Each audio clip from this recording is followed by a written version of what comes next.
Le couple anxieux-anxieux, est-ce que ça fonctionne? Alors bien évidemment, je vous parle ici d'attachement du couple entre deux personnes ayant un attachement anxieux.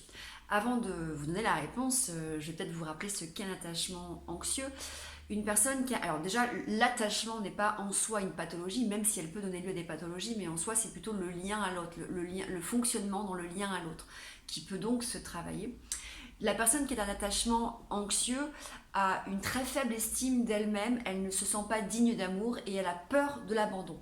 Elle est donc dans l'activation du lien à l'autre en permanence, en étant exigeante, en attente de proximité, en attente de lien, avec des comportements abandonniques également, donc qui peuvent donner lieu à de l'exigence, de la possessivité, du contrôle, de l'hyper-jalousie, tout le temps en attente d'approbation, de validation, de preuve d'amour.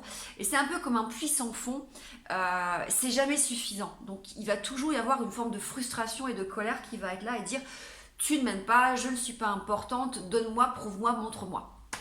Deux personnes qui ont ce type d'attachement, est-ce que ça peut fonctionner? Ça va être relativement chaotique. Les démarrages vont être super beaux. On va avoir effectivement des gens qui vont être en fusion. D'ailleurs, je vous l'ai déjà expliqué dans d'autres vidéos.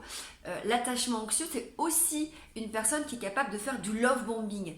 C'est pas forcément derrière un manipulateur ou un pervers narcissique comme on l'entend souvent sur les réseaux, mais effectivement les personnes qui ont des carences affectives de l'ordre de schéma d'abandon, de carences affectives, de l'attachement anxieux, peuvent effectivement être dans ce mode fusion et faire du love bombing.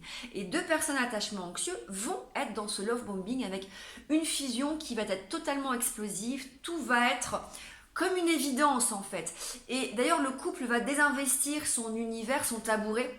J'utilise souvent cette métaphore du tabouret en cabinet si vous êtes venu déjà me consulter.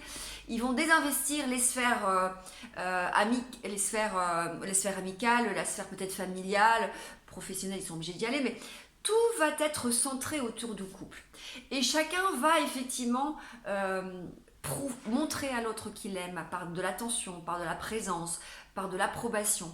Mais aussi, petit à petit et sur le long terme, ce qui va se passer, c'est qu'au fur et à mesure, il y en a un des deux, ou peut-être les deux en même temps, qui aura quand même cette insuffisance et ce manque, et qui sera toujours en recherche d'approbation, d'amour, de preuve, de présence, de câlin, de tendresse, ou en tout cas qui sera toujours dans des reproches à l'autre en disant c'est insuffisant, tu ne me donnes pas assez.